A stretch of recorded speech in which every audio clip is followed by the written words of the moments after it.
everyone, and welcome to the Bluebell Woods here in County Wicklow. I'm terribly sorry that we're late. We're a few minutes late. It's quite complicated organising the streaming down to the woods, and some equipment didn't arrive. We had 3 cameras. We just had to go back to 1 camera because they failed at the last minute. So here we are with 1 camera. We had hoped to have 1 for the canvas, 1 for the palette, and 1 for the scene. Well, I hope that you're going to be able to see enough of the palette. I know you can see the painting, and the scene, when I finish, I shall pan around to the scene so you can see where I've got everything from. It's tricky today. There's rain forecast. If the rain comes, we may have more electrical problems. So I'm just going to tell you what you can do to not miss out if that happens. We will have to stop live streaming if the rain comes. We will have a few minutes warning before the screen goes. So if you can write this down, if you want to see the complete demonstration, it will then be recorded at a time when it's not raining, and we'll put it on our website, which is www.irishschooloflandscapepainting.com. And it'll be quite obvious on the website. You'll just click a link. The video of the demonstration and the woodlands is going to be just freely available forever on the website. So the only difference to seeing me do it live is you won't be able to interact with me through the live chat. Those who are in the Irish School of Landscape Painting WhatsApp group, you can still type in as you normally do on our regular live streams any questions you have. So I'm going to get ahead. It is what it is today. We're not going to panic about it. We're not going to be too fast about doing things, but we should get on. So I can see this beautiful woodland in front of me. I guess all you can see is the bluebells just in front. So take my word for it, there is a wood out there. So I guess today's demonstration really is all about the painting, since you can't see the woodland. So and do write in if you like this, because we're going to get more competent at this, and there's more equipment arriving that should have come on time and didn't. So we will be able to do another live stream from the woods if people want. In general, we've been live streaming from the studio, which is somewhat easier than being 200 metres away from all the supplies. So anyway, the first thing that you do when you come out to paint is to decide what it is that you want to get. So you're going to decide, first of all, you may not know much about composition. I'm going to give you a few little hints now. But as you walk through the landscape, you get to a spot and something pulls you to stop there. If something's pulling you to stop there, there's something in that.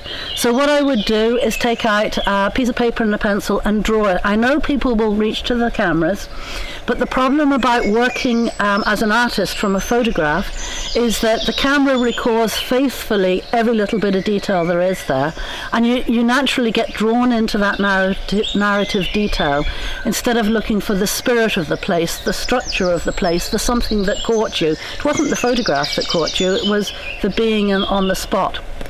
So the first thing I do when I'm on the spot, something tweaks at me, I say, right, something's here, and then I'll look for the structure. Sometimes the structure isn't entirely there, and I might move a mountain or something to make it a little bit more as I want it to be. But usually the essence of it is there. So you can't see it until the end of the demonstration, but I will pan through the woods. And there are 2 lovely, I think they're hawthorn trees. There's a hawthorn and an elderflower tree in the front. I'm going to slightly exaggerate the size of those because they're what calls me, and then there's the whole expanse of the woodland behind. A reason for exaggerating the middle distance today is because I want to make a feature of the bluebells in the foreground. So if I were to make a big thing of the distance, then the focus will be on the distance, which means, like if you took a camera and recorded it, what's in front will be less, it'll be blurry on a camera, it will be less in focus, less less to be paid attention to. And since we want to do the bluebells and they want to be in the front and paid attention to, I've therefore exaggerated a little bit what's going to come into the middle. So I know I'm talking all about this and it's a blank canvas. Well, you know, as you get more experienced as an artist, you'll start to find that the image of the picture that it's going to be when you finish comes into your head fairly instantly, and the more you can train your mind to that, the better, because it saves later on in the day you just changing things because you feel it, but you don't actually know where the end conclusion is. So it means that you can approach your work in a very structured way, which helps to get to the finish. So my background is a combination in my parents of science and art. And I like a very structured approach. I think it makes a very easy way for people to follow a step-by-step. And people interested in art, generally fairly visual, to show the step-by-step visually through a demonstration, I think is quite a useful thing to do. So I'm going to start by drawing in the main feature, which is this avenue of the path with a big arch. It's a bit like a keyhole. So I'm going to start with chalk. It's quite useful to begin with chalk because it's easy to remove. Now, I know that might not be so easy for you with the camera. I hope it's coming up. So I'm going to go over it in oil paint in a moment, but it's quite good for me to put it first of all as the chalk, because it's easy to rub out if I make a mistake. So as I'm doing this, I'm looking for the main structures. So here is a circle. Okay, there's a circle. Now, often we run courses where we focus on different artists, because you learn different things by studying different artists. So we've just finished a live stream on Monet. Now, Monet went out into the landscape and absolutely painted what was there in the landscape. But by the end of his life, by the time he was painting his water lilies in the 1890s, he got so involved in the instantaneity of the scene, capturing just what was there, the feeling of it, that he began to lose a little bit of the form. So then the next lot of people that came along, the post-impressionists, kind of felt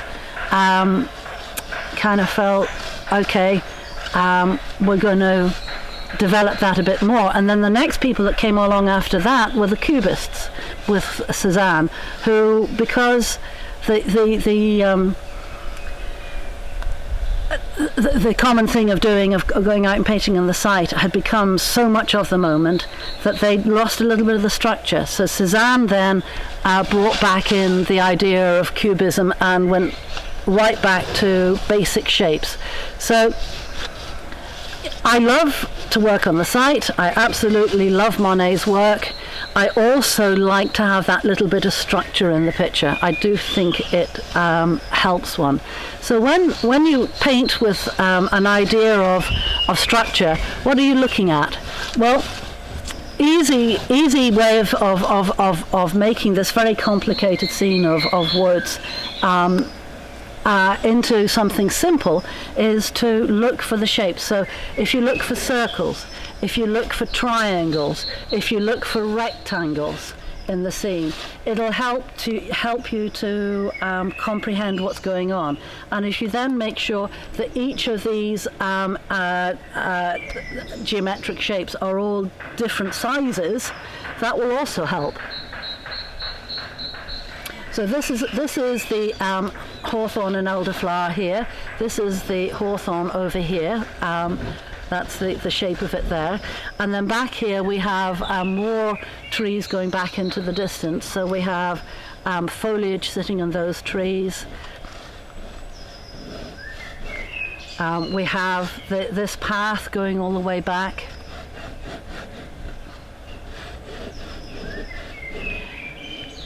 And you see, if you look at the foliage even as a shape, that also helps, because you can get lost looking at the woodland. there's so much going on in there, and what I'm doing is these are trees back here, but you see in between each of the tree trunks I'm making a different shape. So having done that, you know, I might take an hour over this if I were doing this for myself. And this is the path coming into the front. Having done that, then I would take a brush and I would check the sizes of all these shapes to make sure that they're different, to make sure that there's variety in the picture. You don't want to have in your painting things lined up as though they were on your mantelpiece, because it's more interesting the more variety there is. So if you see, as I'm going along here, I'm making sure that all of these distances are different, and if they're not different, then I'm going to change them. Now you see that one is the same as that. So now I'm going to go over to when we didn't get the camera, I mixed up a few paints here. So this is just a purpley mixture, and you see that I'm dipping my brush into the paint as I'm going. That thins the paint down. This is the only point at which I'm going to do that. Now, as I put in these main shapes here, do you see, you could make this into an abstract. So basically, good shape is good shape. So this is going to be an academic. It's going to be realistic. It's going to look like the scene, I hope. But good shape is good shape, and if you have even a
how's she going to get rid of those terrible, ugly, big lines that she's putting everywhere? Well, if you're using oil paint correctly, it should be used opaquely.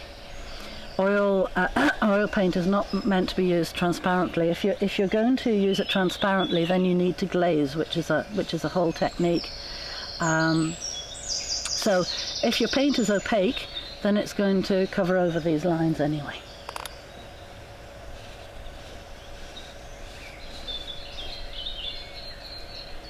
So whilst the canvas will have an established painting on it, a view for you to see before the demonstration is complete, the actual finish of the painting would take me quite a lot longer. So again, I'm really not that worried about the structure showing through a little bit, because the painting isn't going to be actually finished anyway.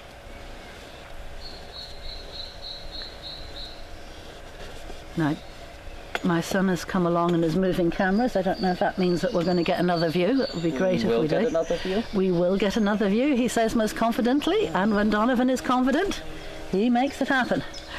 So he has worked under terribly stressful, difficult circumstances with the lockdown and not being able to get equipment quickly and things being promised and it not arriving, but he has managed to jury-rig something for us. So he's happy to do it again if people want. We've found that we can even get down, where we are is at the top of the woods, and if we go a little bit down the hill, there's the River Vartry, and we can broadcast from there as well. So we had thought of doing maybe one in another month. The bluebells are only just beginning now, so in a month they'll still be there down at the bottom, and what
would be a little bit more faithful to the drawing, would have more detail in it.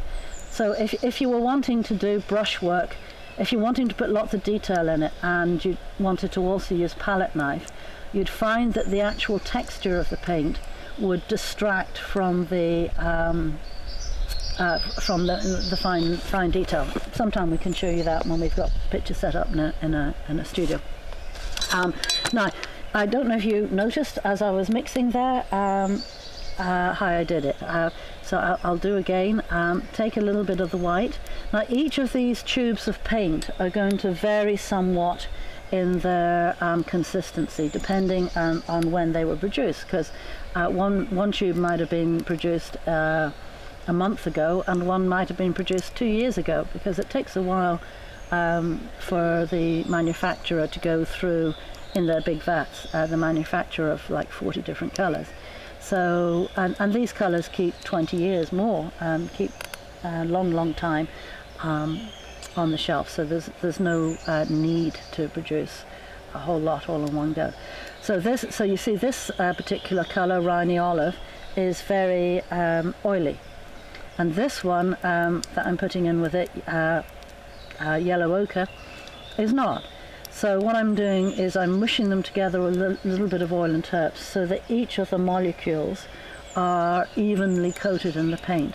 And that makes my paint lovely and creamy, easy to handle.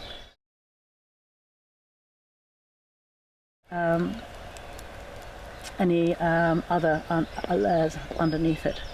So, having mixed a little bit of paint, we're going to go on to the next stage, which is blocking in. So what we're going to do is to establish the tone and the colour of each of the different areas in the picture. Now, as I do this, I'm very much setting the scene for the day. So I'm deciding, is it a bright sunny day? Is it a cold, dull day? And knowing how beautiful these woods can be in the sunshine, I'm going to make them just a little bit more sunny than they are. Now I'm starting here with a little bit of yellow ochre and white for clouds. The purple's mixing in with a little bit, which gives me a nice grey. Now you might say, well, you said it was going to be blue, so I'll put some blue on now as well, but I didn't want it to be solid blue because this is Ireland and that's not normally the character of the place. Hence the possibility of rain falling on everything later on.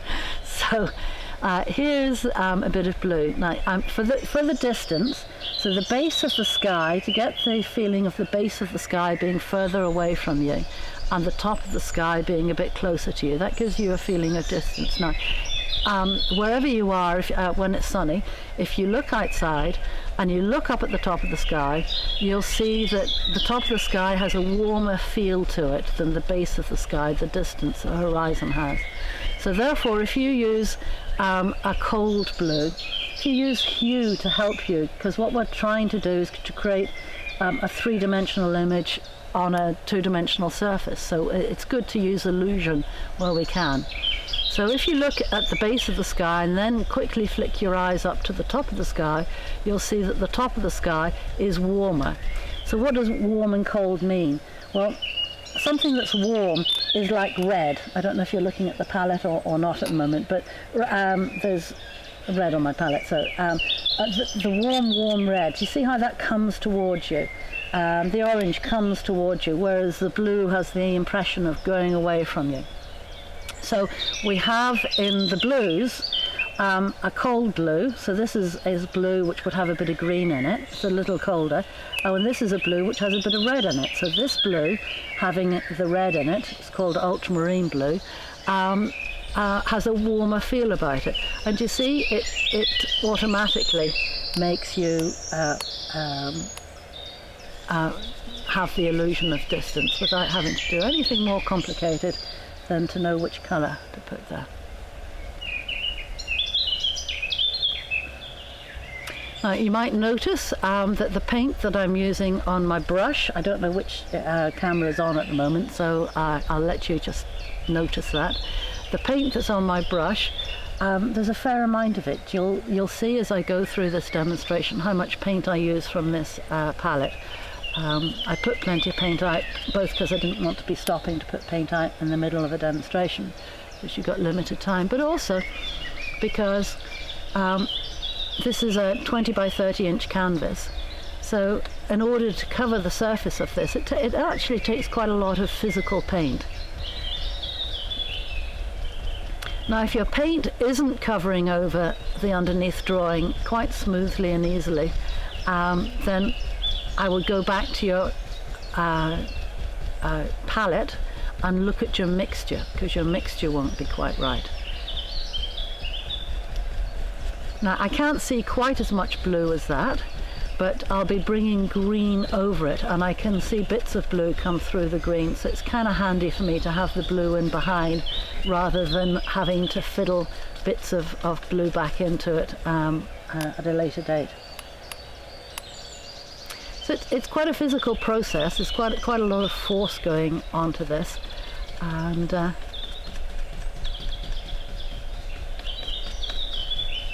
that's what oil paint takes. But when you have the oil well mixed and a good quantity of it on the canvas, do you see it has a certain resonance? It has a resonance that thin oil can never have. That's why a palette knife painting has so much guts about it. Now I'm going now to the further distance, which I can see through the trees there. So this is back to the cold blue, the monestial blue. So the range of paints that I use are De La Reyni's, and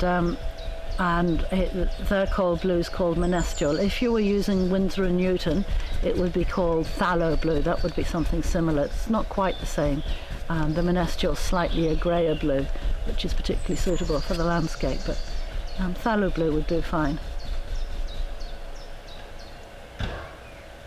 Now, you can write in using the live chat bar if you would like, and then I can answer any of your questions as I'm working. That's the idea of doing this live, so that you can interact. Otherwise we could just do recordings and put them up on the website.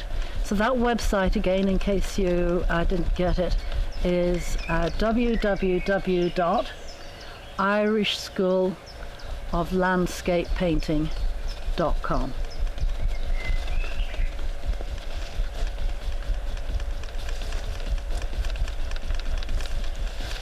So this is really quite strenuous.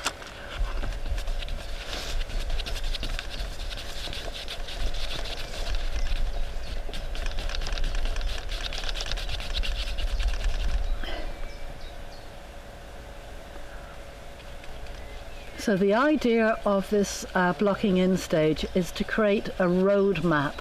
This will be like a blueprint for you as you go forward, and then at the next stage we will set in the chiaroscuro, and then at the following stage after that we'll put the finish in.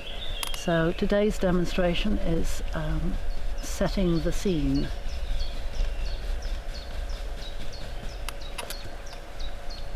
Now, do you see how that reads completely differently now that we've got solid tone in there than this one does over here with the white still?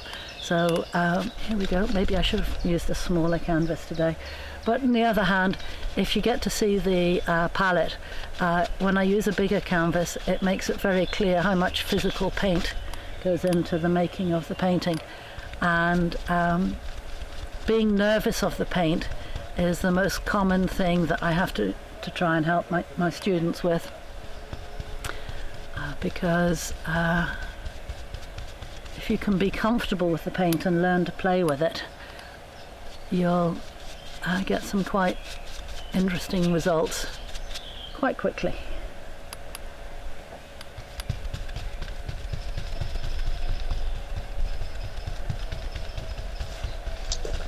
Can you hear me? I can hear you. So everything is now functioning now. Excellent. So we have palette camera and canvas camera, right? Yes. And do we have has anybody written any questions in? Lots of comments, but no questions. Oh, what comments do we have? And nothing I need to know about, right? But just lots of compliments. Oh, that's very nice. Thank you very much, everyone. But do ask questions because you know, that's how you learn.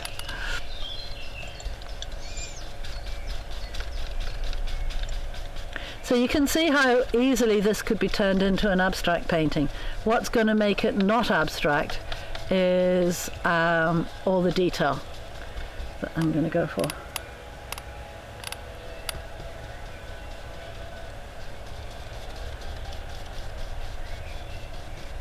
I'm actually hearing some rustling in the woods there. Wouldn't it be wonderful if a deer came across the path? There are all sorts of wildlife here. My mum was sitting by the river the one day painting, and an otter came up and played right beside it. In fact, he took her metal brush case, which was a bit of a shame because you can't buy them anymore.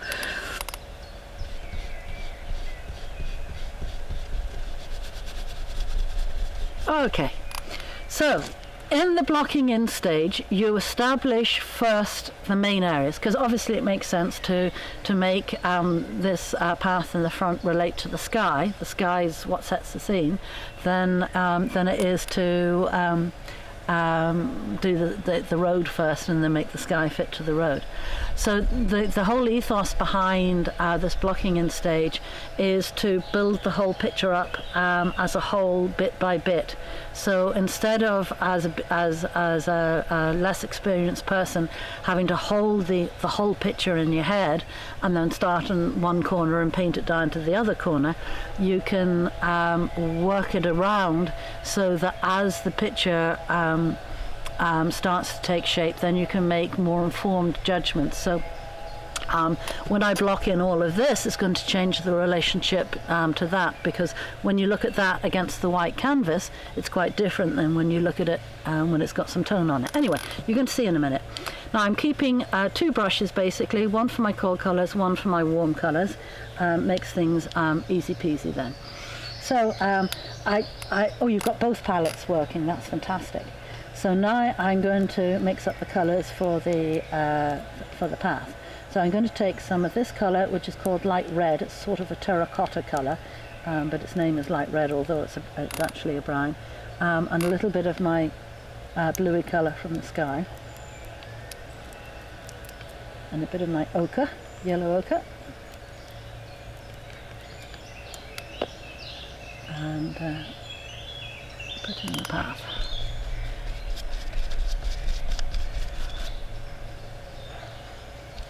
Now, perspective. We didn't talk about perspective.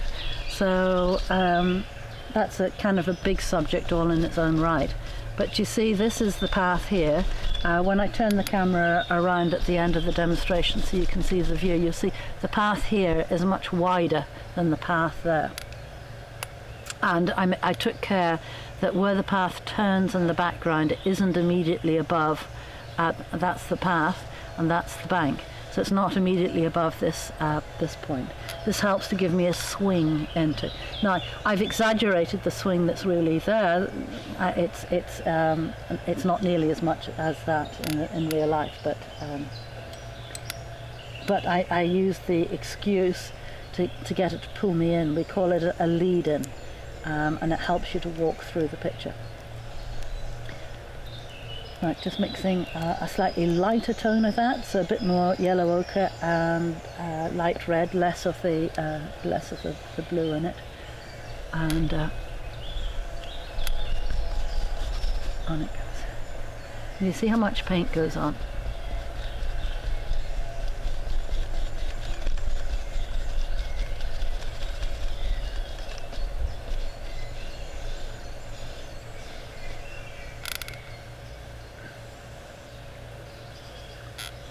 And then again a little bit for back here. So the bit that I'm putting in the back is not quite as warm as the bit that I've put in the front.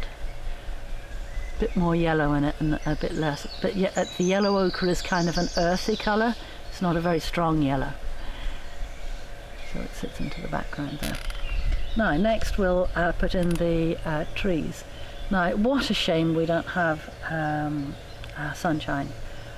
I'm still going to hold out hope for sunshine, because the sun will bring this picture to life. So I have to think now, where is my sun going to be? Well, I know I want it in the front here, because that's where the bluebells are, and that's where my focus is going to be. So I'm going to take some of this colour, which is yellow ochre. You saw me mix it earlier. Yellow ochre and white, and this very nice green colour called Rhynie Olive. It's made by Rhynie's. I don't know of an exact equivalent in the Winsor & Newton, but anyway, a warm green.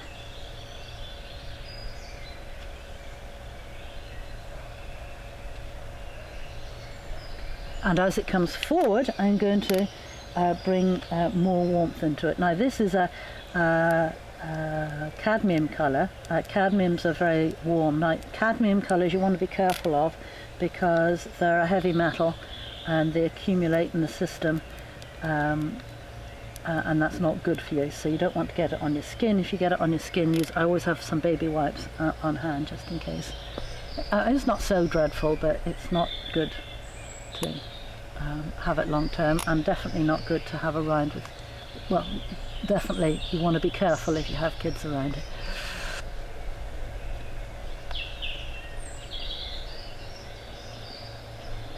Or pets.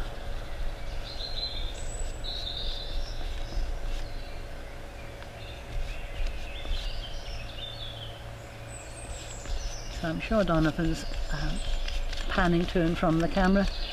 So you see all of that pile of paint virtually is gone, and that was a big pile of paint.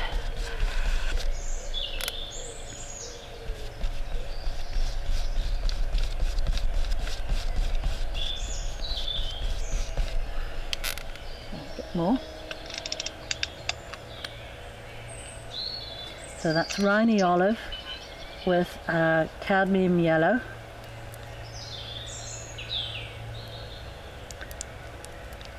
And white.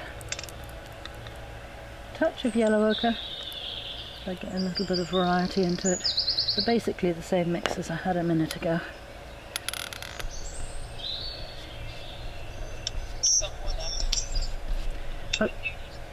Okay, I think you're speaking to me, Donovan. The volume is terribly low. Someone asked, can you use watercolors instead of oils? Of course you can. Yes, of course you can use watercolours instead of oils. Someday maybe we can do a specific watercolour demonstration. So everything is the same in the watercolours. It's only, so we would use the same mental approach to every painting that we ever do, be it abstract, be it a portrait, be it still life, and whatever media, be it pastel, mixed media, acrylics, watercolor, oil. So we would demonstrate all of these, and it'd be the same mental approach to each, which is following this 4-stage method of selecting your composition, deciding what you're wanting to convey with that composition, and drawing it in. So if you're doing an abstract, it would be called a design because it would be two-dimensional, and if it was something that you want to give the impression of distance with, it would be a composition. So it would be three-dimensional, and it would be academic, as in giving a real effect. So if you're using watercolor, that mental approach is the same, and then the blocking in stage is the same. The only difference is the way in which you apply the paint. So in oils, we tend to work from dark to light. It's the traditional way with oils. With watercolors, you want to work from light to dark, because if you're making a pure watercolor, that means you're not using white with it.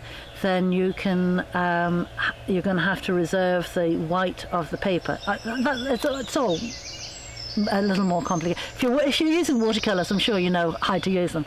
So using watercolor, exactly the same approach, but vary the technique. If you don't know about watercolor technique, then just use a tube of white with your watercolor and do it in the same way. So whichever way works for you, but yes, absolutely. Pretty much the same way for watercolor. Now, going to mix my cold greens now. So I'm going to go to this, which is Cobalt Green Deep. I'm going to take a little bit of purple into it, and some sap green. So even though I haven't got the sunshine coming through here, I can figure out what I'm going to do, because I want the light here. If I want the light here, especially if I'm a watercolorist, I want dark behind it. So as a watercolorist, you have to think very carefully about where your shadows are, because you're limited in adding extra light in at the end. What you can do to boost up your light shapes is to make a dark shape behind. So even though I'm not doing watercolor, I want to think in that way, because I still want to have the power and the impact of that shadow to show my foreground forward. So I know there's going to be a dark area in here, and I know I want it cold, the same way as I used warm and cold in the background. So here we go. Here's a nice cold piece to go through here. Obviously it's green, because that's what we're seeing in scene. So just taking a bit of blue to go with that for over here.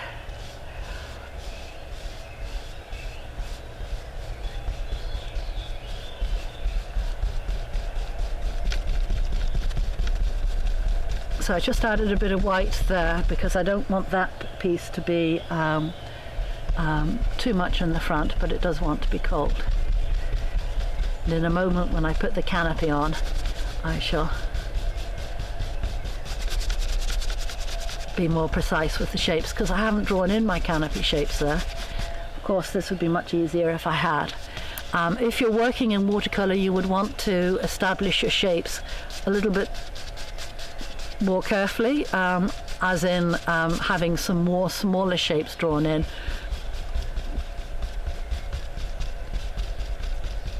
Before you start painting, because it's easier to keep your paint clean. It really doesn't matter with the oils, because you can work over it so easily. So that's my cold green, this bit just with a bit of white in it. Now back to my darker green that goes in underneath here, that the trees can be growing out of. So that's a little bit more olive green in it. So the olive green is also made by De La Reynie, but it's called olive green, not Reynie olive, made by Reynie. A little confusing. But olive green is common amongst all of the paint suppliers. Now this hill behind the trees here doesn't want to be quite as cold as that, because I think I'm going to have the sun coming across here. So I'm going to use a little bit of ochre, yellow ochre, in with those two other green mixtures.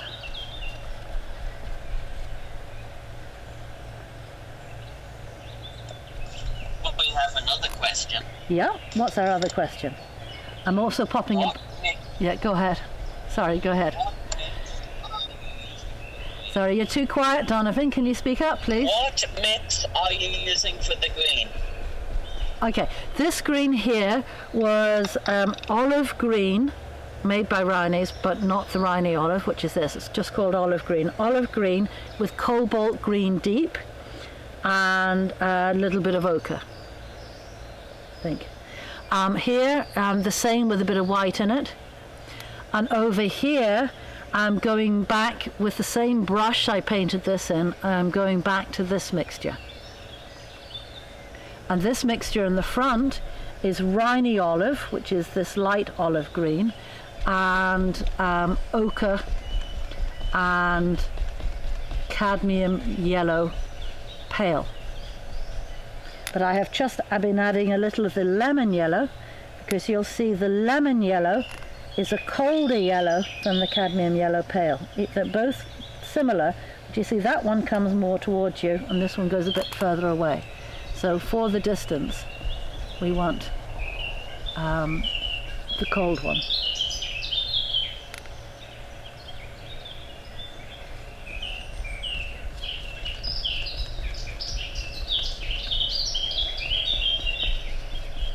Now, I want to put in the distant trees, the very distant trees back here. So they're cold, so we might start off with a little bit of menestral blue and lemon, a bit of cold blue and a bit of cold yellow.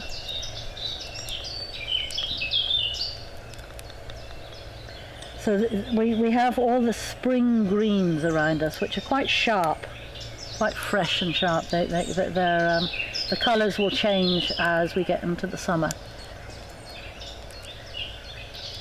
So there's a little bit of ochre that went into that as well. You see how vigorously I'm mixing it. I'm going to take a third brush. These are square brushes. This is a filbert brush, which has a slightly rounded edge. I tend to prefer the square. I know my dad likes the round ones, which I don't tend to use much. The filberts I like very much.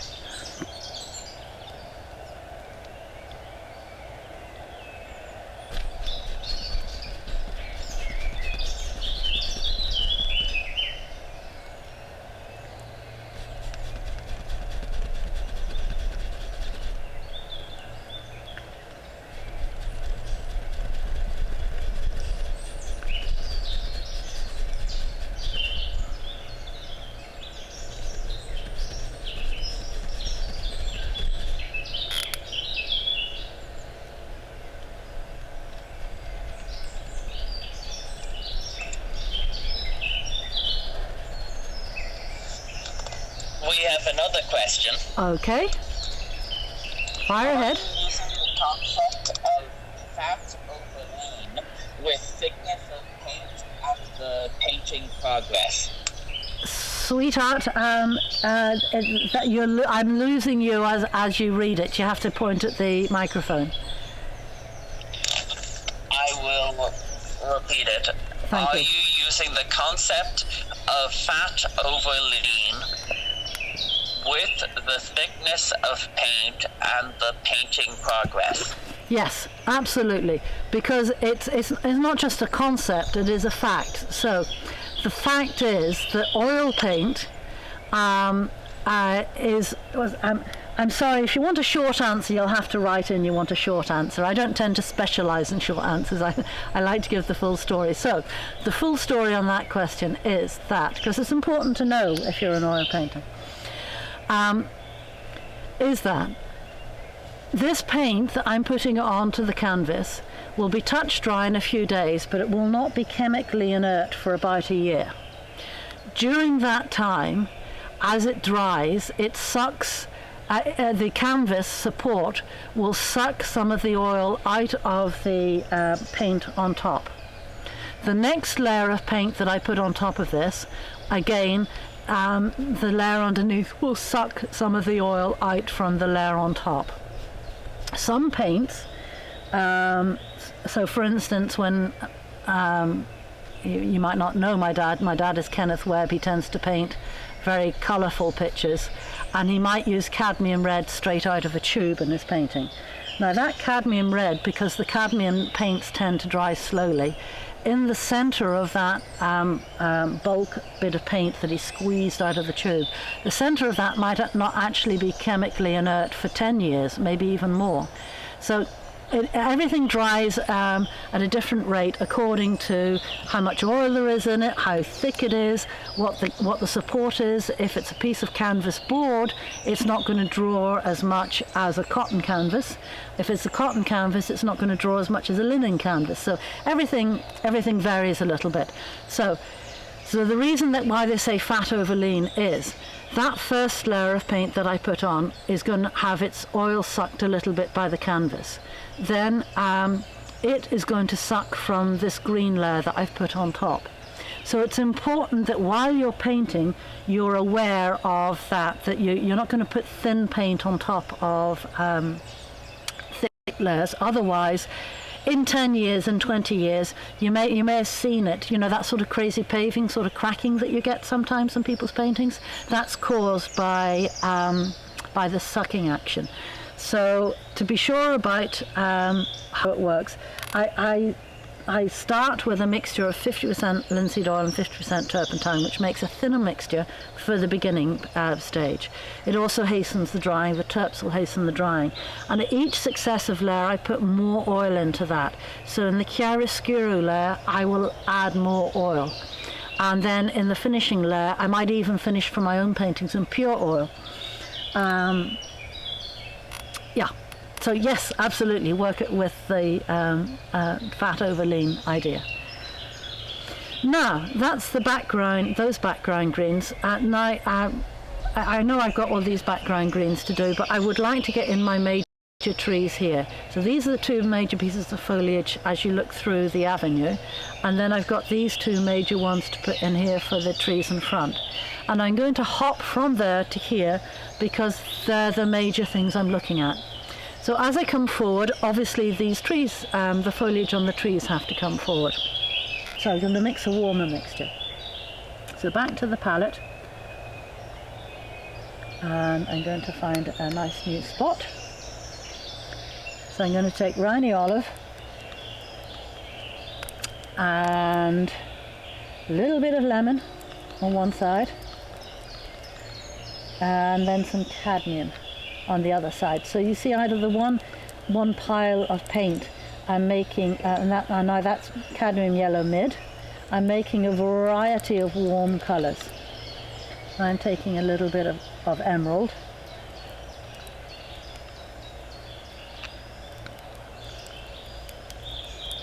So if you can be generous with the pools of paint that you make, you'll save yourself a lot of having to put your palette knife down and go back to the painting and then pick it up again, which is all quite distracting.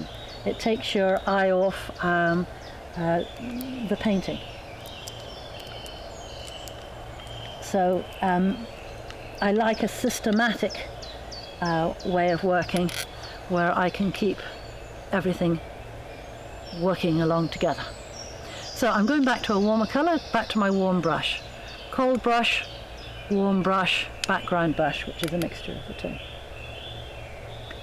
Okay, so this tree has to have foliage on it.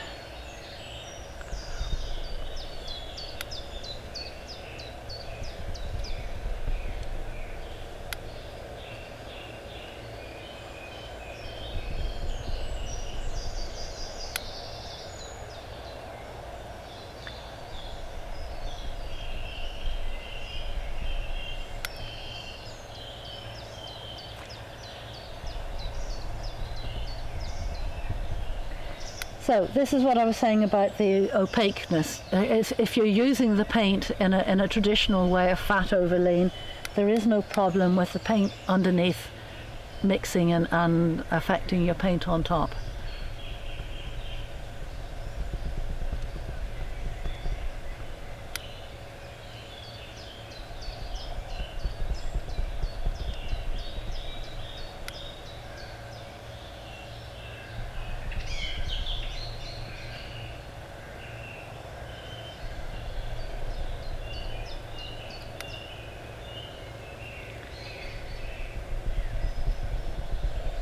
So when we were setting up yesterday, it's taken quite a while setting up this, the sun was out.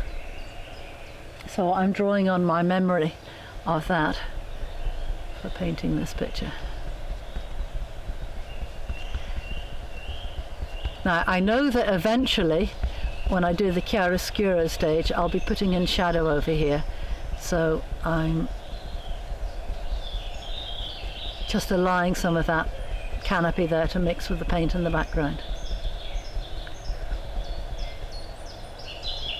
Okay, now we're going to go over to this one over here. Now I have to decide between these two trees. What I really liked about the picture was I like trees that talk to each other. I like there to be something going on in the woods, and these two trees, I walk under them every day, and they lean over to one another. It's like there's a conversation going on, but one needs to be doing the major part of the talking. They don't want to be absolutely equal. So this one over here, and if you look at it when I turn the camera around, you'll see the hawthorn is warmer at the moment and the elderflower is slightly colder. So this one is going to be more dominant and this one here is going to be slightly less dominant. So go into a slightly colder colour.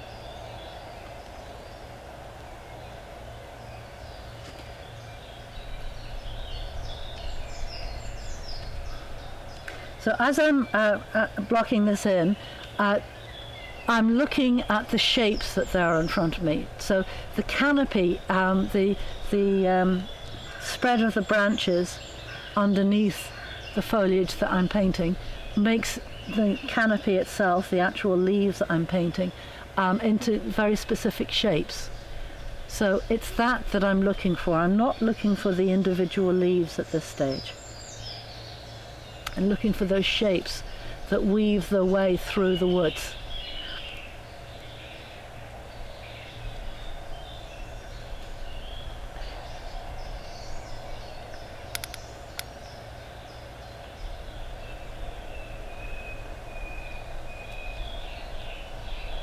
I'm being a bit lazy there and taking some of the paint from the last one, which I shouldn't do, because it's better if I mix it up again.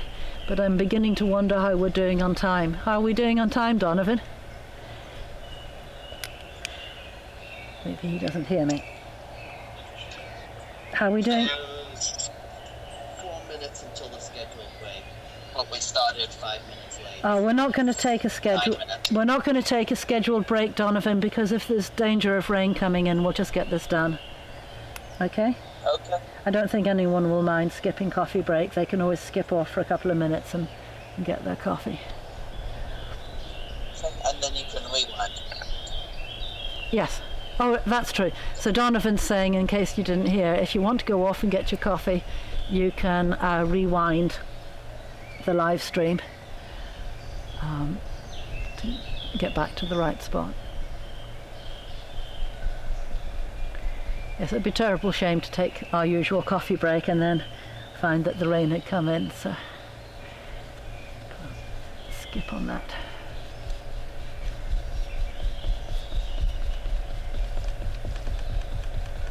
So now I'm starting to put in some of the background greens, and again I'm looking at the general shape of the canopy of those trees in the background.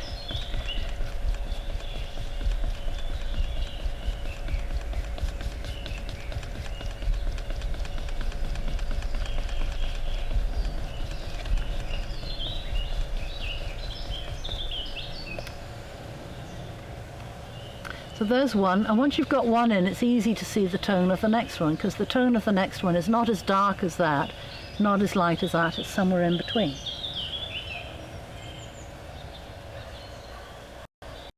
Cobalt violet is a very, very useful colour.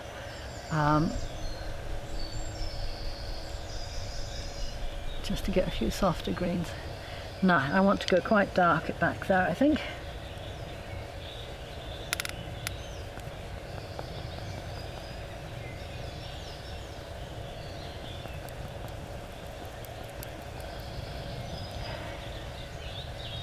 So that's a same mixture as I had, but with the cobalt green deep in it, which is quite dark and quite cold.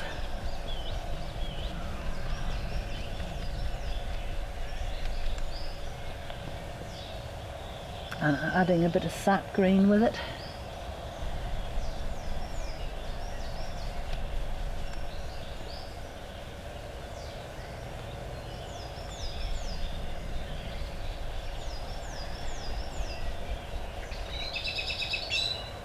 So all the time looking for shapes, shapes, shapes, shapes.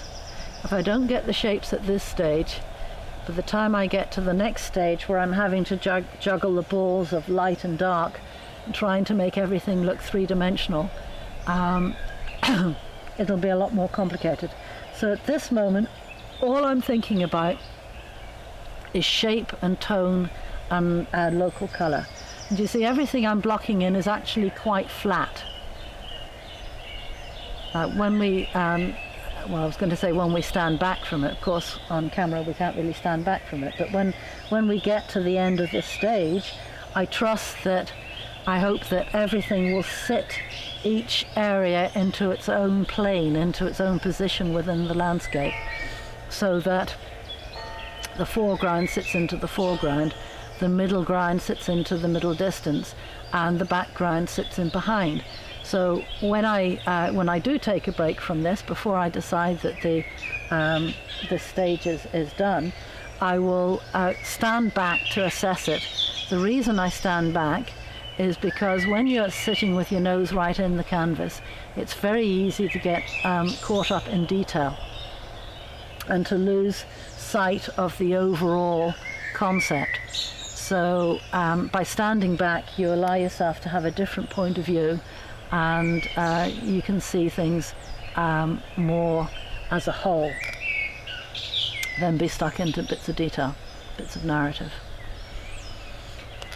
So when I stand back, I hope that this set of trees will sit in behind, and then this set, and then this set, and then this set, and again here it will go back step by step. So by simplifying my idea into those steps, into those planes, it makes it much easier for me to focus on just that, because I've only got two balls to throw in the air and catch, which isn't so hard. But if I were to try and at the same time model the light and the shade and put in the detail of the leaves, it gets more complicated. Now this is the elderflower. It doesn't have... We have another question. Okay, fire ahead. Do you usually paint all in one go, not leave it to dry, a few days to dry, and return to it? Okay, so for myself, I would normally, when it's bluebell season, I go out and paint the bluebells on the site. When I'm in the west, I run around the place painting what there is to paint in the west. So I would, the way that I would work for myself is I would tend to get a lot of starts when the weather is good, and then when the weather is bad, then work in the studio on them. But ideally, I mean, if you were living in the south of France and the weather was going to be consistently good, you could take the picture out on successive days and get everything painted in before the flowers finished, or however that works in that particular climate. But for here, the weather is quite changeable, and as the weather changes, so does the scene. And when the wind blows, the flowers get beaten over. So I'm used to working with the weather conditions that we have. So to answer your question, if I was teaching a class, so if we had a week's painting here, I would certainly tomorrow or the next day or the day after, depending whether it's suited with the students, I would take this on to the next stage. It isn't as easy to do when you're working on wet, slippery paint. And given that I'm working in quite thick paint, it will be slippery for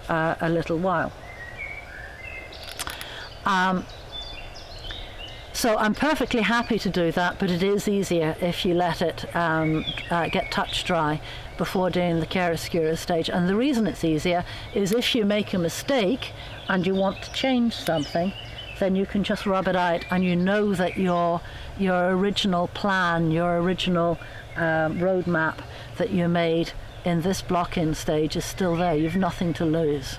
So that's the advantage of acrylics. So if you're working in acrylics, the picture is touch dry certainly within the day, probably within a few hours, and you're definitely not going to lose anything underneath.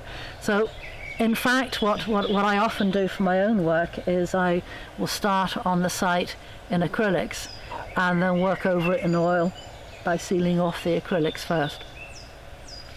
So I hope that helps. We have another question. Yeah, go ahead.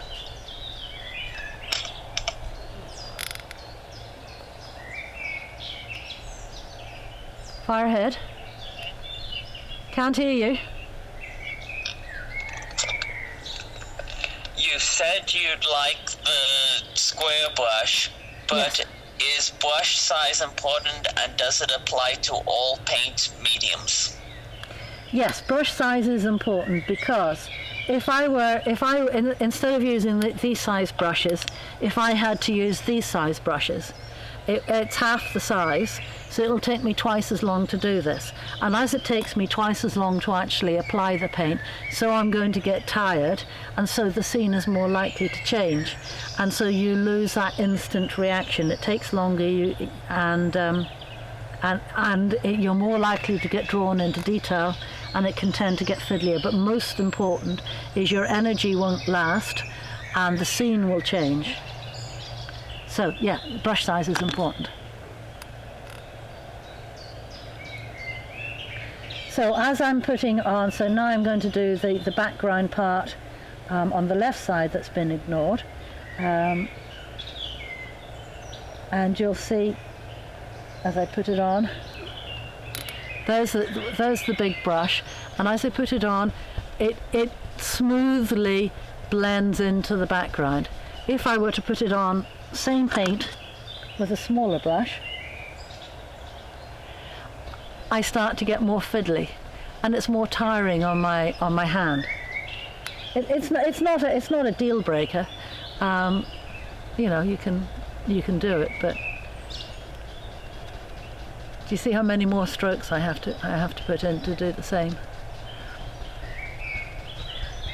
So I tend to work in the biggest brushes possible. I mean, not bigger than a number 12 is my biggest, but.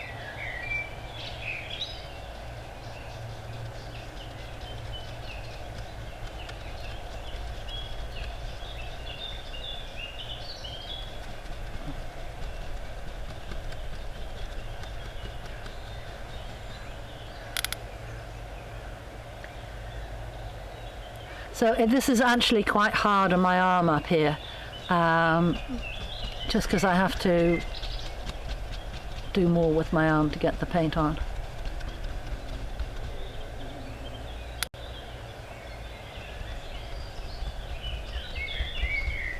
So I'm going to stop using that because it's tiring. Where am I?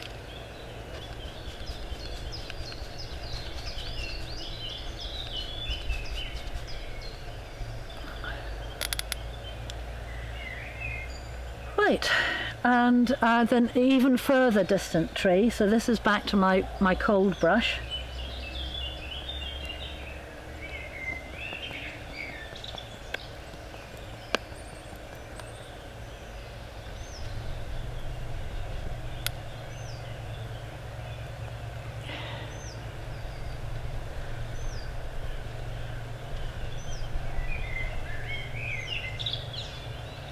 A little bit more of my cobalt green.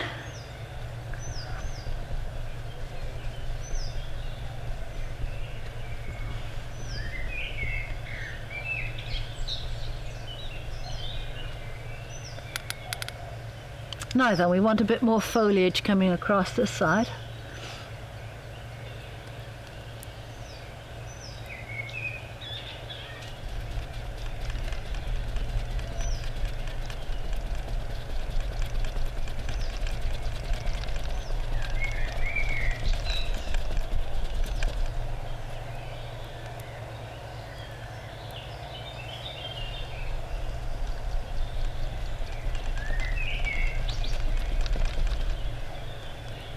So this is a bit of yellow ochre going in. Well, I guess you can see on the palette here, it's a bit of yellow ochre and then cadmium yellow coming in on top of the colours I'd used over there.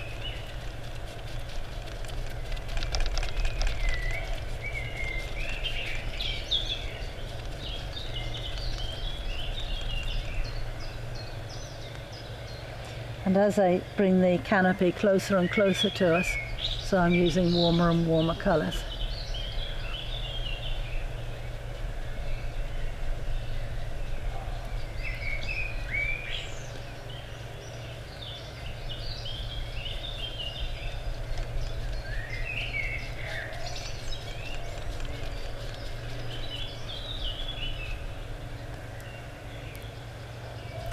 And you might wonder about how much I'm covering over the shapes I had in the background, and the shapes I had in the background were quite nice, but they're still there. They have to allow for what's coming over. Now, we've just got a little bit of blank canvas back there that's, do you see how out of place that is now? Do you see how that, it's distracting having these bits of white canvas at this stage? See, isn't that a sigh of relief just to get a little bit of tone on there? Because it helps you to see the colours which are around.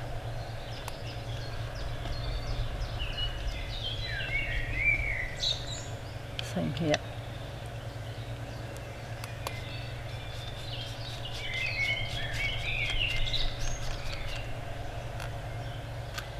Now, we want to get rid of those bits. Now I would use the slightly smaller brush, the number 8 hog, just to fill in those little bits of blue sky. Isn't it lucky I've got a little bit of blue paint left on my palette from the sky.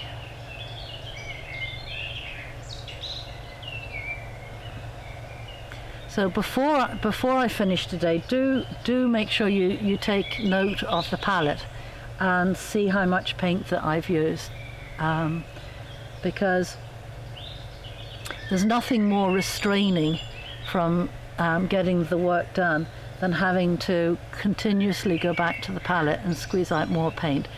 You know, everybody likes to save a bit in the paint, and you just find yourself being less generous with how you use the paint if you have to keep picking up the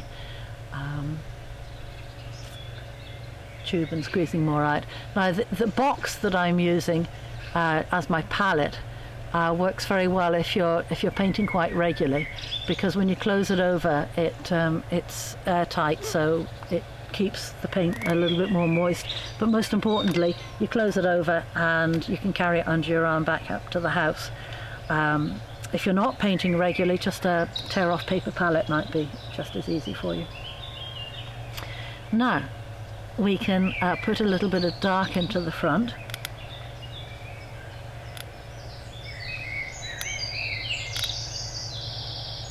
And what that does is it holds you into the picture.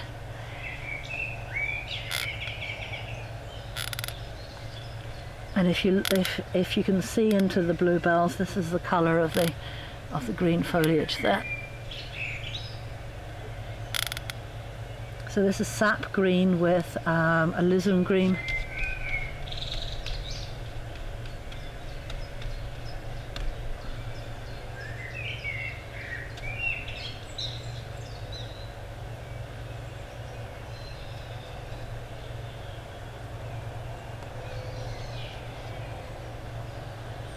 Now, bluebells. We were here to paint bluebells. Let's get some bluebells. I'm not going to try and paint bluebells with all that green paint on those brushes. So we get out a couple of new brushes and I'm going to mix up the bluebell colour. So, do we have another knife? Yes. So, bluebells. Here's mineral violet. Now, mineral violet, you can see that tube of paint is quite stiff, but no worries. You just mush it about a bit. So it's getting mixed in with a little bit of ultramarine blue. And if you You can see that against the bluebells there. That gives you a very good bluebell colour. But the bluebells are going to vary very much depending whether the light's on them or not. So if we take a little bit of alizarin crimson and ultramarine blue,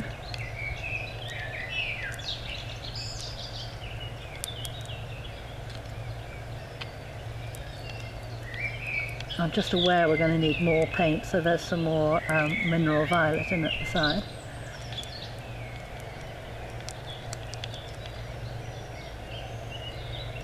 Other colours you could use would be cobalt blue, cobalt violet. Now cobalt violet's a lovely violet colour, but it's twice the price of the mineral violet. But it is a very, very nice colour.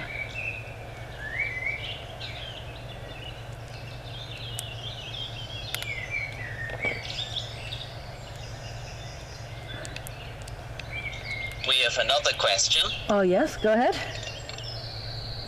Do you always start with gessoed white canvas versus a pre-toned canvas? Oh, what a very good question. Now, there I've got some of the cadmium paint on me.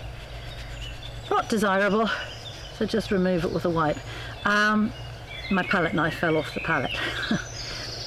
Okay, so painting ground, very good question. So, if you use pure white canvas, then you get the widest range of tones and colours possible, because the white will reflect all colours.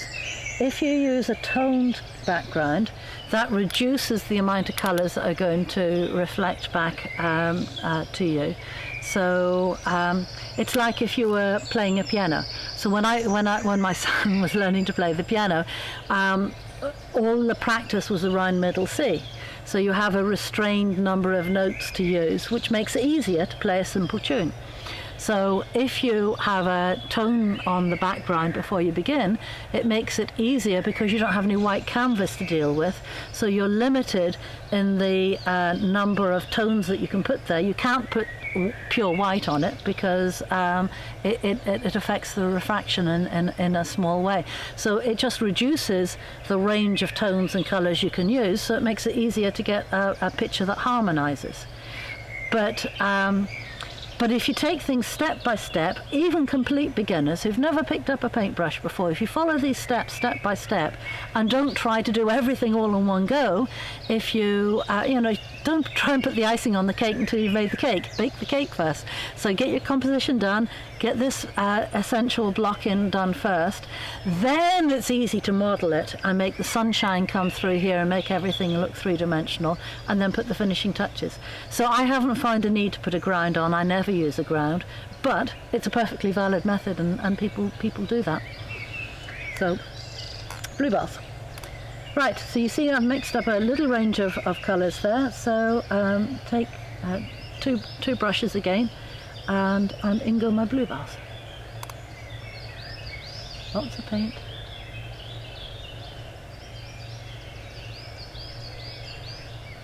So as you're working, try and be observant of how the plants grow. You see they grow in groups and they make a pattern through the landscape, so then there'll be a break and then there'll be another group of them. And they'll vary according to how the light hits on them. See, that's a warmer spot of yellow.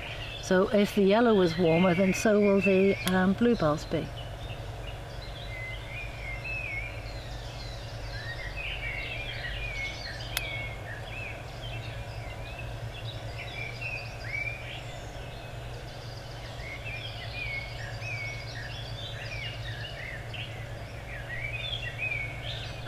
You can use your warmer blue maybe more on the front. That's the ultramarine blue, so that they become a little bit stronger right on the very front. So they're stronger but darker, so that's ultramarine blue and alizarin for the front. And then as they go further away into the light, more of the alizarin and maybe the cobalt purple and cobalt blue. And then as they go further away into the distance again, more of the cobalt blue. And as they go further away, again, a little bit of the monestial blue. And so you get a feeling of them travelling into the distance. Of course, your brush strokes are going to get slightly smaller also as you go further away.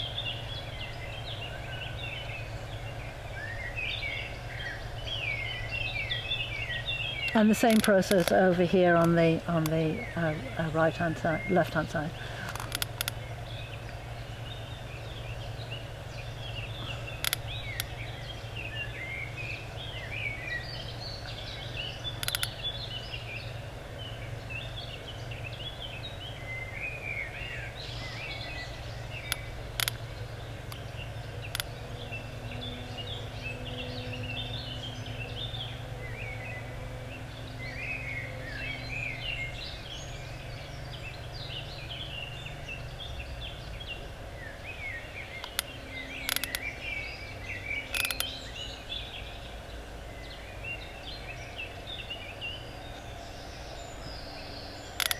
This class today was supposed to be a class for the students for the Irish School of Landscape Painting, and the class was wood anemones and bluebells. So it's always hard when we make a schedule up at the beginning of the year to know exactly when the bluebells are going to flower, because it varies year to year.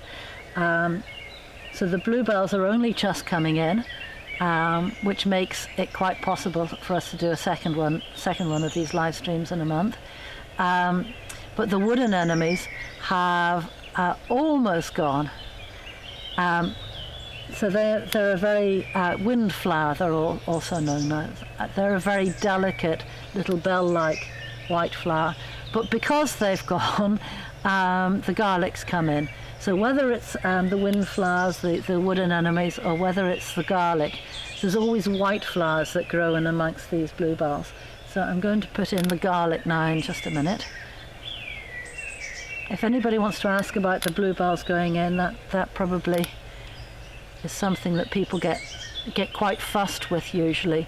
And the only reason for people getting fussed with it is because they're thinking of bluebells as an individual botanical study of a bluebell.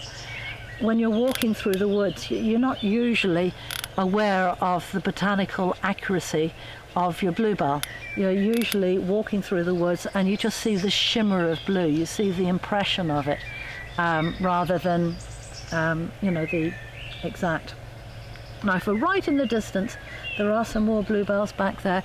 So I'm using the colder blue, which is the monestial blue, and I'm using obviously much smaller strokes. The shimmer continues. Now obviously I'm going to have to put some smaller shapes through here if we get time for the foliage going through there too. So my other brush is going to be for the wild garlic.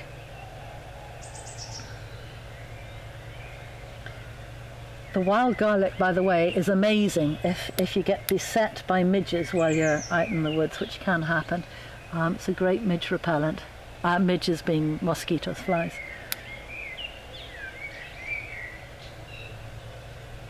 So this isn't pure white, just as with the bluebells. You want to be a little bit aware of where the garlic is sitting. Is it in the foreground? Is it in the background? Is it in a shady place? Is it in the sunshine? So its colour will vary a little bit. So this one that I'm currently using off the brush is pretty much yellow ochre with a brownish colour, a little bit of the light red from the path. So it's just off-white. Because remember, we're blocking in the approximate tone and colour. So how do you know what the approximate tone and colour is when you come out to do that? If you squint your eyes up as you look at the scene, what that does is it reduces the amount of light going into your eye, and as it reduces the amount of light going into your eye, it makes you less aware of the colour, and if you're less aware of the colour, you're more aware of the tone. So that helps. Another trick, if you want to look at your picture tonally, tone, by the way, is the degree of light and dark in a picture. So it's like you were taking a black and white photograph. You know, if you take a black and white photograph, you still get the image, the effect of distance and shading and 3 dimensions. So each of these colours, each of these hues, whether it be green, blue, purple, brown, each of these hues, they all have a different range of tone. So the tone is the degree of light and dark, and the hue is the colour. Is it a warm blue or is it a cold blue? Does the blue have green with it, or does the blue have red with it? Is what you're asking with hue. Another little trick you can use if you're not too aware of your tones is look at your picture when it's getting dusk, because there's less light, and so the tone will be more obvious and the colour less obvious. Sometimes colour can be quite distracting. It can be quite hard for people to tell what colour the picture is, what tone the picture is, because the colours are so much more exciting to look at. So this is a slightly brighter white. In fact, it's even got a little bit of cadmium orange in it. That happened to be a little orangey spot on my palette.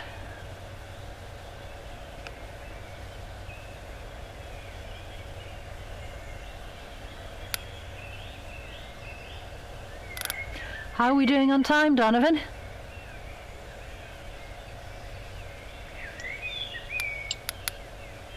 It's 25 minutes past 3. Oh, okay, we've got plenty of time then. Okay, got any more questions? We're going to have time to put a bit more into the background.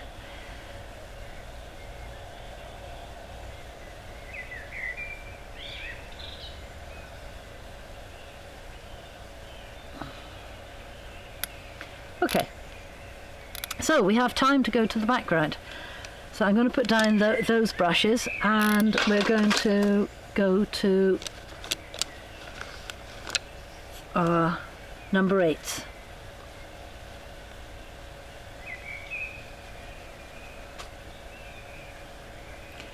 And we just want to get some halftones through with smaller shapes through this big area here.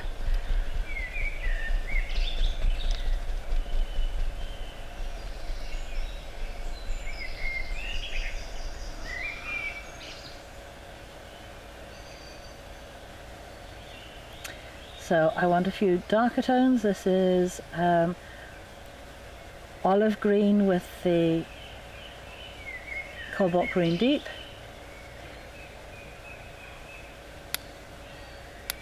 And a tweak of purple.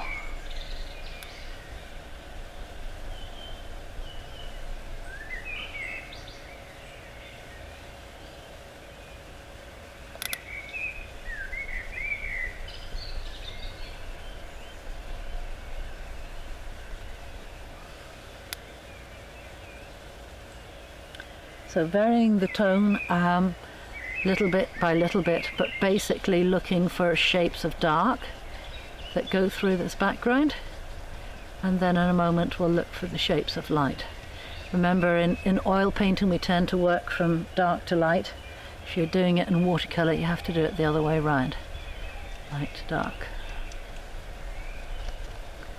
Which means in watercolour you're establishing all the light shapes first and then gradually darkening it. So this is ochre with lemon and a tiny touch of cadmium yellow for smaller shapes of green that go through the background here.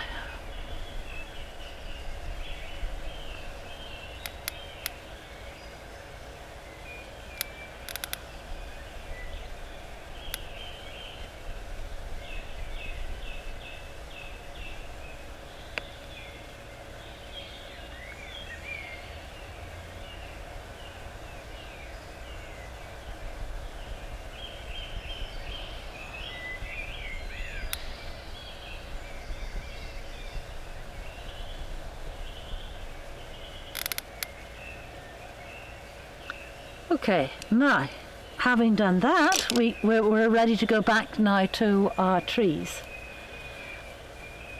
The trees which were only roughly blocked in. So,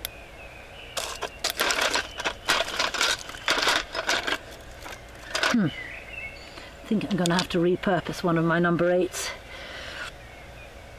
So just squeeze off the blue paint and it'll be ready for the next.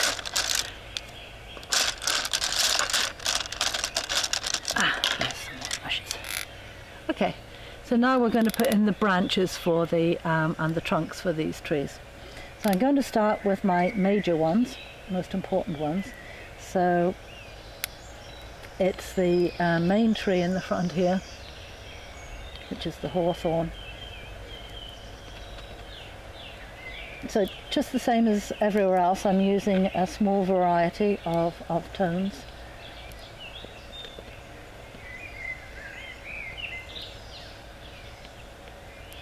So this is an ochre brown, and I just used a little bit of the red off the side of that palette knife there as well to wake it up a little bit. And that tree in the front.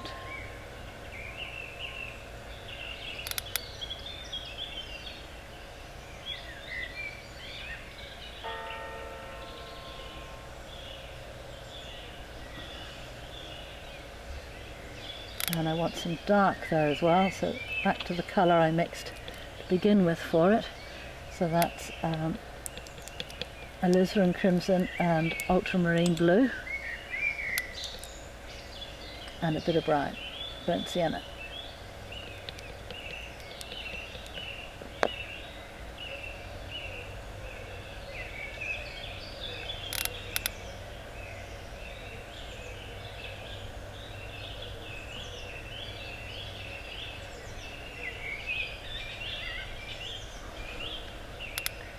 So really what I'm doing is positioning the branches of this major tree. Not worrying very much about the detail on it, just getting the way that the branches here hold up the structure of the canopy. And then the same for the one on this side.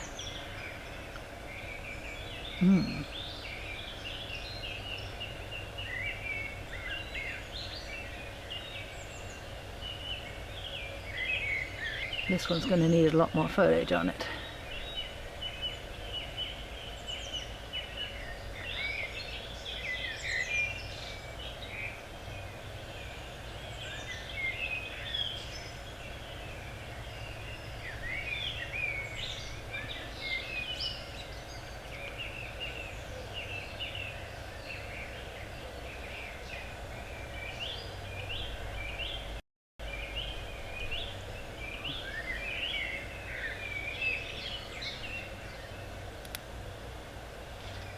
Now it's interesting how different people make their strokes.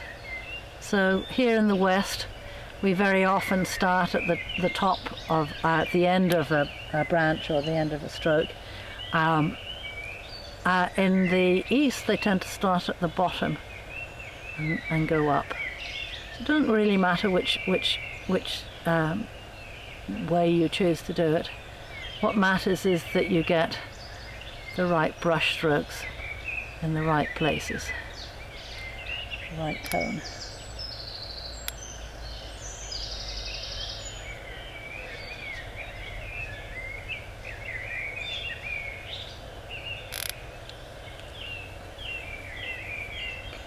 Okay, now this needs a bit more foliage on it, as we can see now we've got the branches on.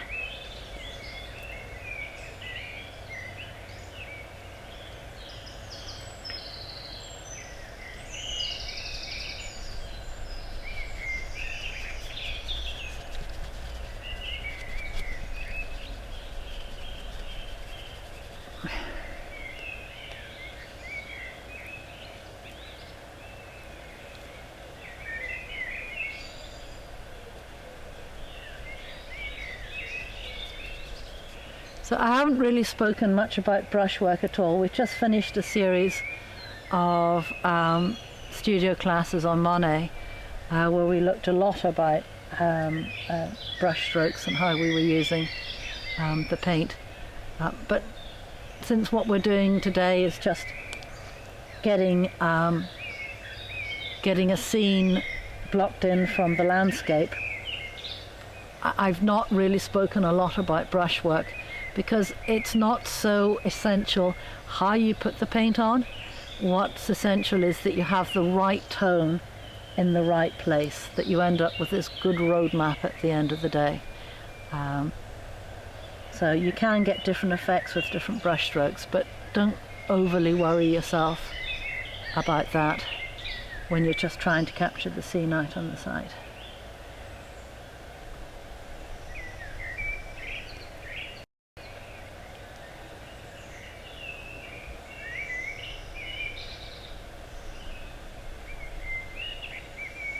So you see now that I've got the main branches here, now I'm clothing the branches in the foliage. So having the structure of the trunks, it helps me to then put in the smaller shapes for the cascading foliage.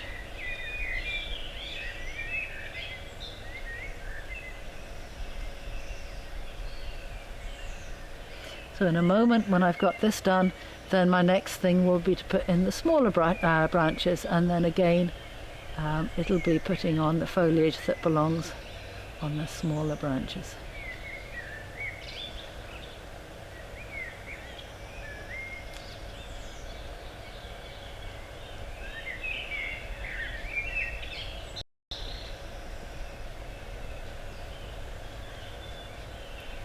How are we doing time, Donovan?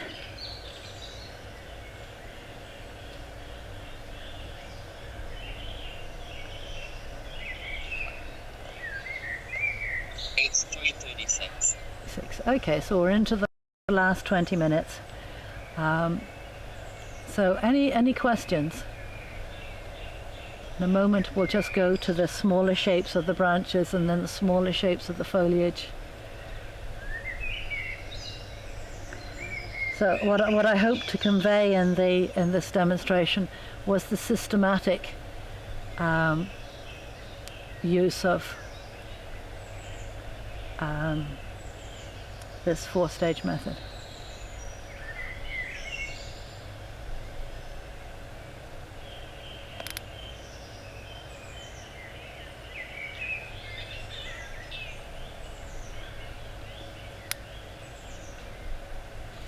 Now in here I haven't really given the indication of the brambles, which I did over here. Plenty of brambles through the woods.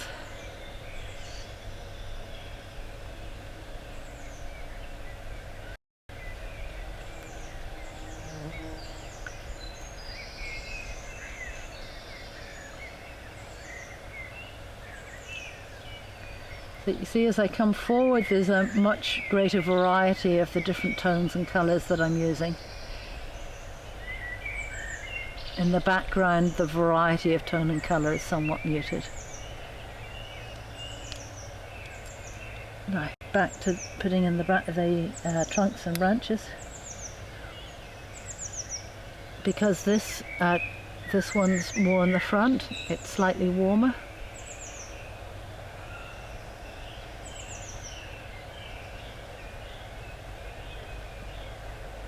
And this one in the background is going to have a bit of blue in it because it's a bit colder.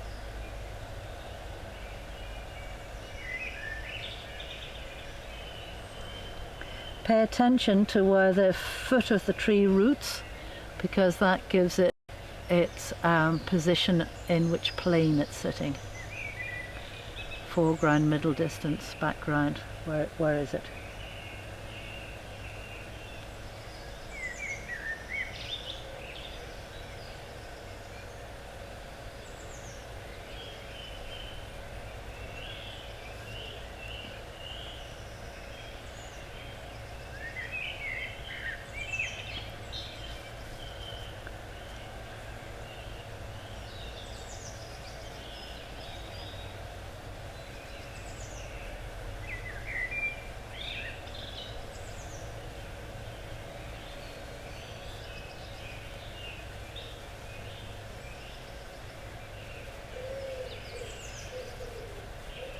So this is a number 6 hog that I'm using.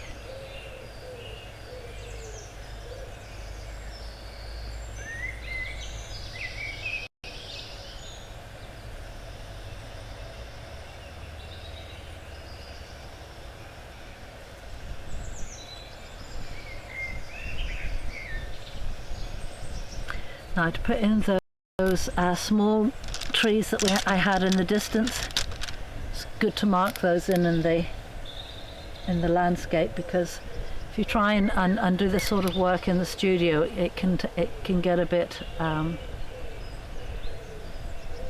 static.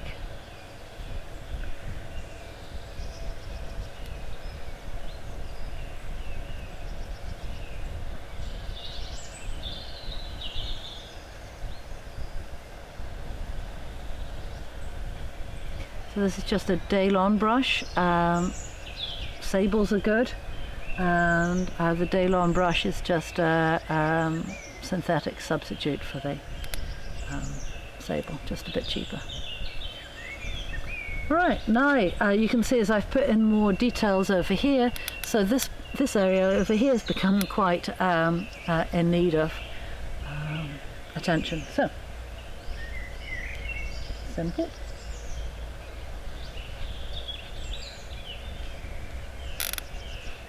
So we have to put in a few smaller bits of foliage coming across here.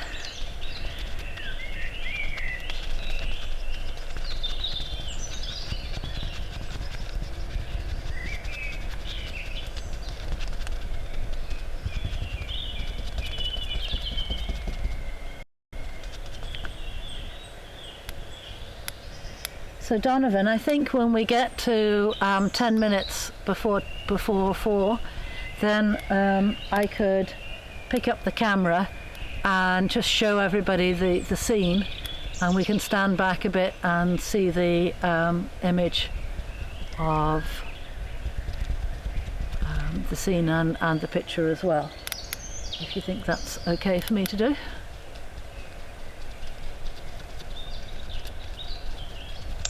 That's fine. Okay, so you'll tell me when it's 10 minutes to 4. Now, in the same way as we've been working up the foliage and the trees, now we need to do a little bit more on the pathway.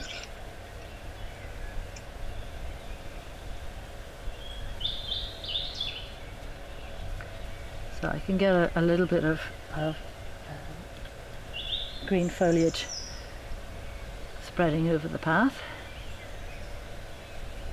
in places.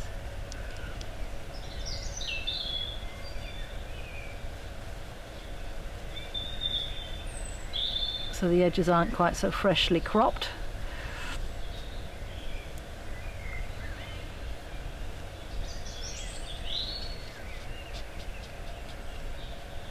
And a little bit of variation in the actual path.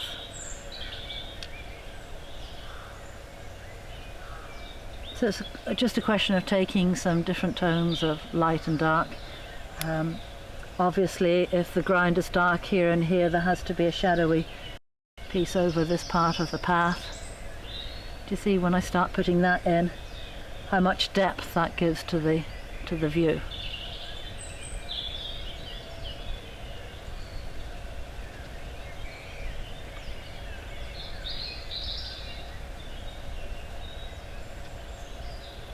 We have another question. Yeah.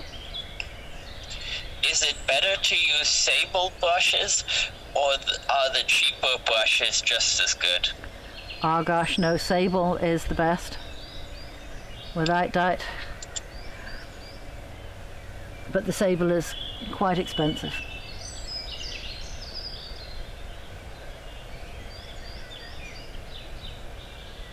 So a shadow across the path in the distance is just more towards the middle range of tones. So in the distance, all of the colours are towards that middle C. And in the front, we have the wider range of your bass and treble.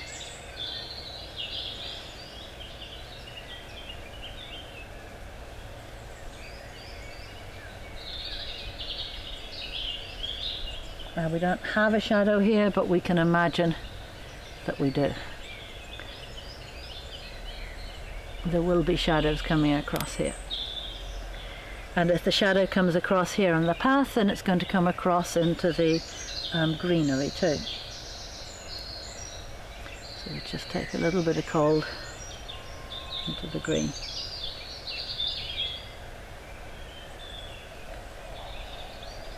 Okay, we're going to be finishing up very soon.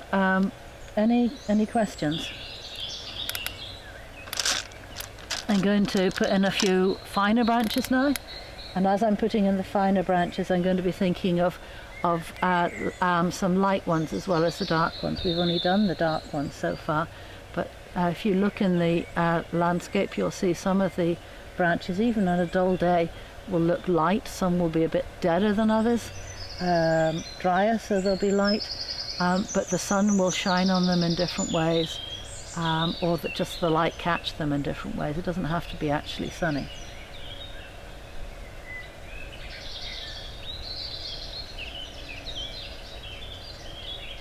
So now I'm using the sable.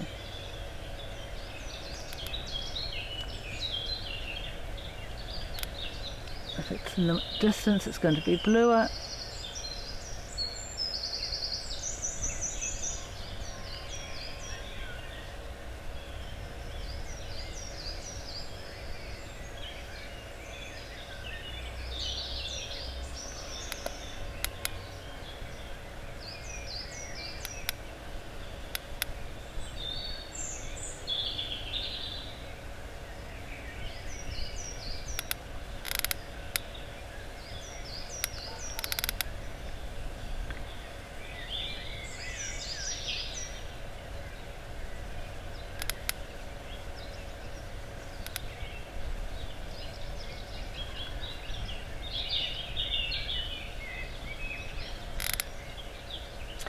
After I put in some more branches, then you'll find that there'll be a want or a need for more foliage to come and drape those branches, and and so on. You want to try and get the character of the particular tree that you're doing, the way that the branches come off, maybe parallel to one another or staggered. Whether they tend to point upward or downward. It's nice if you can give the feeling of the actual tree type.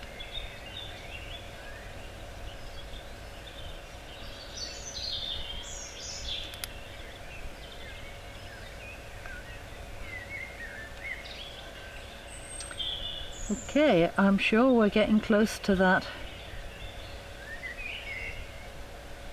finishing point. So questions to come in. The next thing that I'm going to put in until the bell rings are the ferns. So there are some nice ferns in here. So I'm going to go to a slightly bigger sable.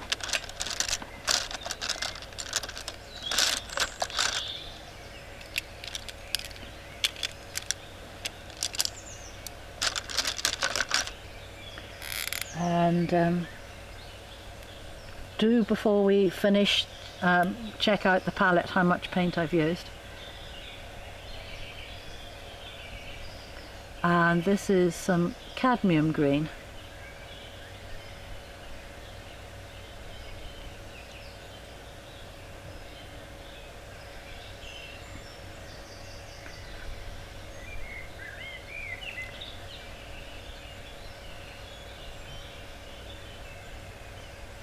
With some Rhine olive and a bit of sap green.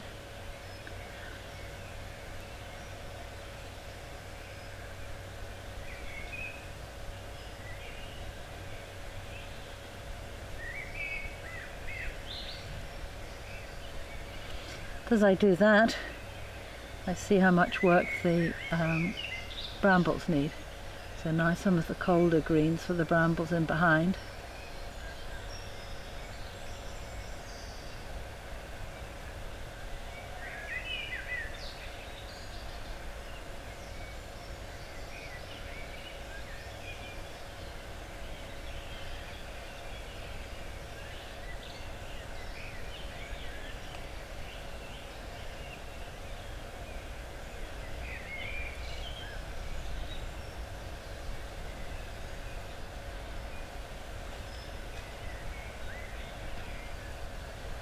And then we have goosegrass in the front here. which is slightly colder.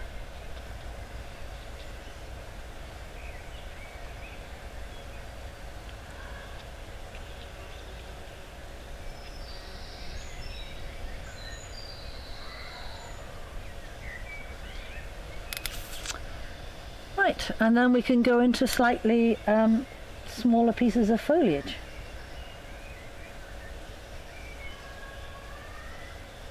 Draping onto these branches.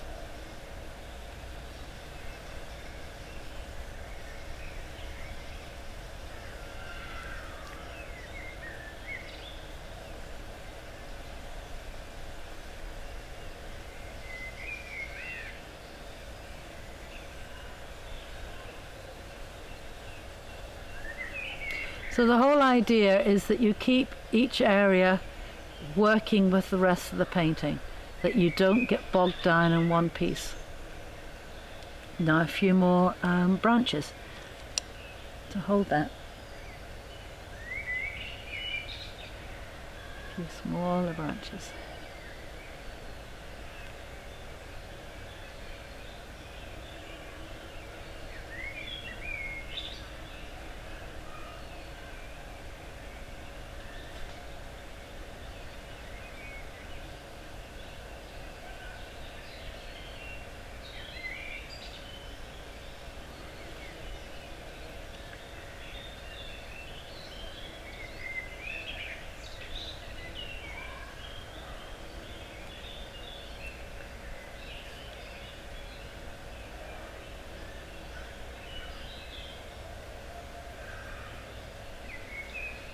Okay, any last questions? Because I think our time is ticking. So the only time I've used the fine brush is for the branches. Haven't used any fine brush at all for the work down here. I probably wouldn't today on the site because there'd be so much more to do on the bigger areas. You know, you would put areas of light now coming through here as well. So you would have yellow, ochre and white and light red for a bit of warmth coming across the path. You would have more different areas of green to put back here. So there'd be so many more important things to do than spending too much time at this stage drawing into bluebells or putting individual details into the front. You know, you're still trying to get the whole scene working together. But the branches for the supports in the tree are quite important because they give the structure that everything flows around.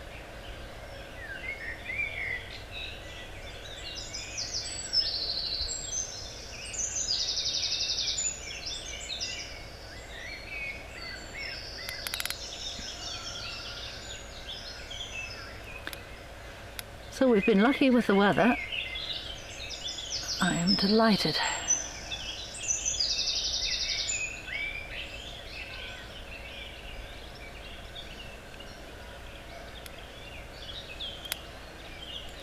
So this stage is all about structure. It's all about getting this plan for the future. So I haven't done a lot with the sunshine and the shadow coming through it. That will come at the next stage, and for that you really do want the sun to be shining.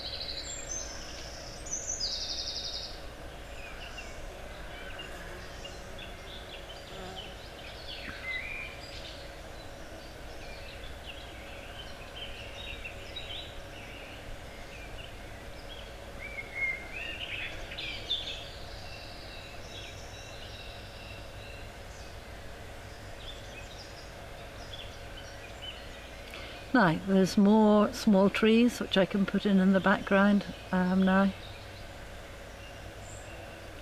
so that we have the feeling of the woods rather than just a wooded pathway. There are more trees that go back further and further into the distance.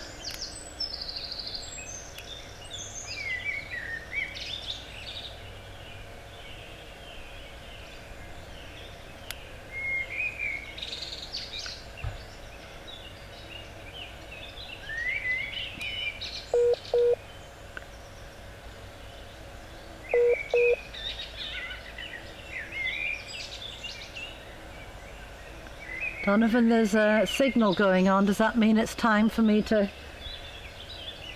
show the scene?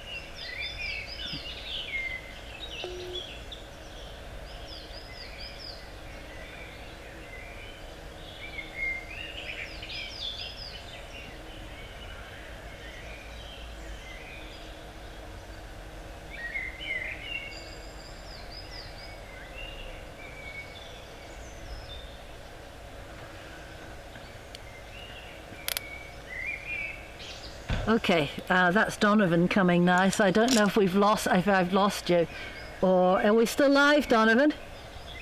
We're still live, so I guess that means that now we can look at the scene. So I'm going to just get up and, oops, hopefully we can lift up the camera now so that you can see.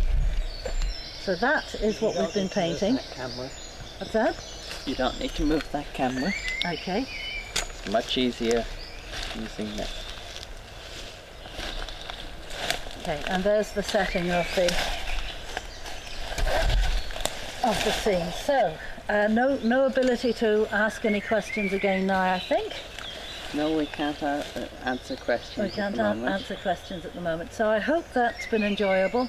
Do send any comments into www.irishschooloflandscapepainting.com, and if you would like to have another demonstration such as this, you can let me know.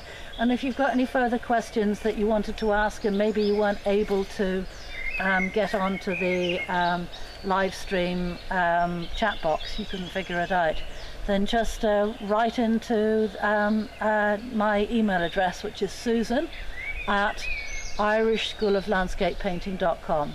That's susan@irishschooloflandscapepainting.com, and I'm perfectly happy to answer any of your questions that you have, by email. So there we go. Be delighted to hear. And I think that's it. Is it, Donovan? Yeah, but yeah. I think that's it. If you want to join future classes, you can go to the website. Ah yes, Donovan's very keen, yes. If you want future, we do live streaming on Tuesdays, every Tuesday morning at 11:30. You'll see all the details on the website. We're going to do a series now on Van Gogh, Van Gogh. My Dutch cousin insists that I say Van Gogh. And that starts on Tuesday with a demonstration such as this for 2 hours with a coffee break, because we'll be in the studio. And then we do a step-by-step series in the 4 weeks following. Step 1, Step 2, Step 3, Step 4, as I've been discussing here, but in the style of Van Gogh. All right. Thank you very much, everyone. Okay. Okay. Thank you, and bye-bye. I have no way to take us off being live. Okay.